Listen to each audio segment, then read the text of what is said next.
Saya Muhammad Rizky Islami dari kelas 105 ingin menjelaskan tentang pengertian produksi. Pengertian produksi adalah kegiatan menghasilkan suatu benda atau menciptakan benda baru sehingga lebih bermanfaat dalam memenuhi kebutuhan. Faktor-faktor produksi pada umumnya. Faktor produksi dikelompokkan menjadi 4 jenis, yaitu tenaga kerja, tanah dan sumber daya alam lainnya, modal, serta pengusaha. Pengertian distribusi atau pengagihan adalah salah satu aspek dari pemasaran. Distribusi juga diartikan sebagai kegiatan pemasaran yang berusaha memperlancar dan mempermudah penyampaian barang dan jasa dari produsen kepada konsumen. Distribusi dilakukan sehingga penggunaannya sesuai dengan yang diperlukan. Faktor-faktor distribusi yaitu biaya. Faktor yang pertama yang dapat mempengaruhi distribusi adalah biaya.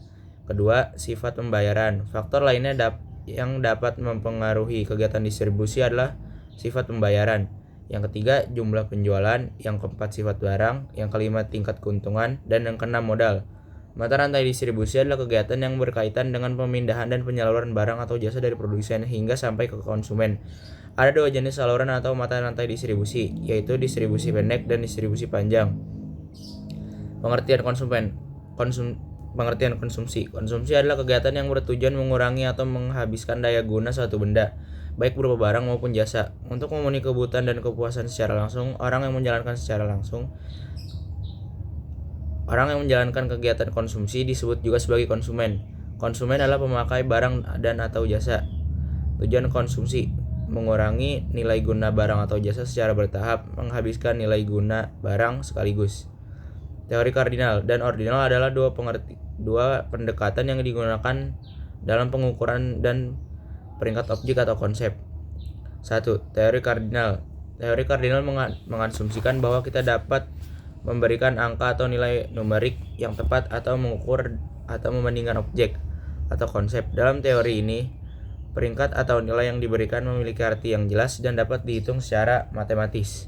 Contoh penggunaan teori kardinal adalah dalam pengukuran suhu. Misalnya kita dapat mengukur suhu dengan menggunakan skala Celcius atau Fahrenheit, di mana setiap angka memiliki arti yang jelas dan dapat dihitung. Jika suhu di luar adalah 20 derajat Celcius dan di dalam adalah 30 derajat Celcius, maka perbedaan suhu adalah 10 derajat Celcius.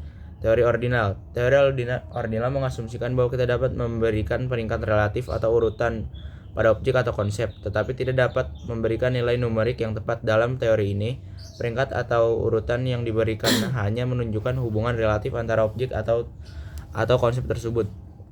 Contoh penggunaan teori ordinal adalah dalam peringkat tim olahraga. Misalnya dalam sebuah turnamen sepak bola, tim A mendapatkan peringkat pertama, tim B mendapatkan peringkat kedua, dan tim C mendapatkan peringkat ketiga. Dalam hal ini kita hanya tahu bahwa tim A lebih baik daripada tim B dan tim B lebih baik daripada tim C, tetapi kita tidak tahu seberapa besar perbedaan antara peringkat mereka. 4 pelaku ekonomi. Yang pertama, rumah tangga keluarga. Yang kedua, rumah tangga perusahaan. Yang ketiga, rumah tangga pemerintah. Dan yang keempat, rumah tangga luar negeri. Pengertian permintaan dan penawar. Permintaan adalah sejumlah barang yang dibeli atau diminta pada suatu harga dan waktu tertentu, sedangkan penawaran adalah sejumlah barang yang dijual atau ditawarkan pada suatu harga dan waktu tertentu. Faktor-faktor yang mempengaruhi permintaan dan penawaran.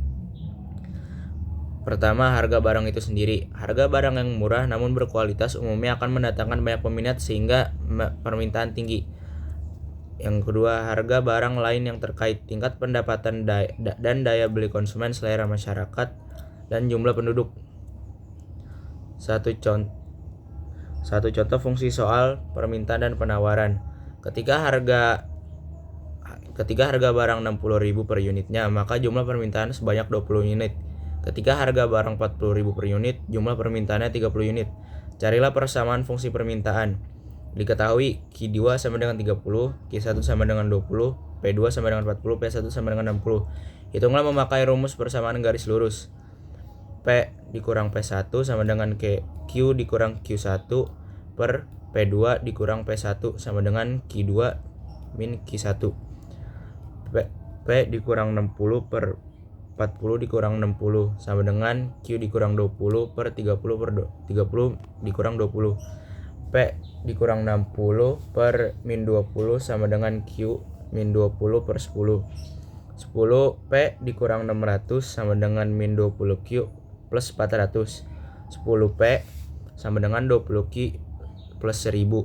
P sama dengan 20 Ki plus 1000 per 10. P sama dengan 2 Ki plus 100 atau P sama dengan 100 min 2 Ki. Jadi fungsi permintaannya adalah P sama dengan 100 min 2 Ki. Satu contoh soal keseimbangan harga pasar. Diketahui fungsi permintaan QD sama dengan 30 min 2P. Fungsi penawaran QS sama dengan min 10 plus 2P.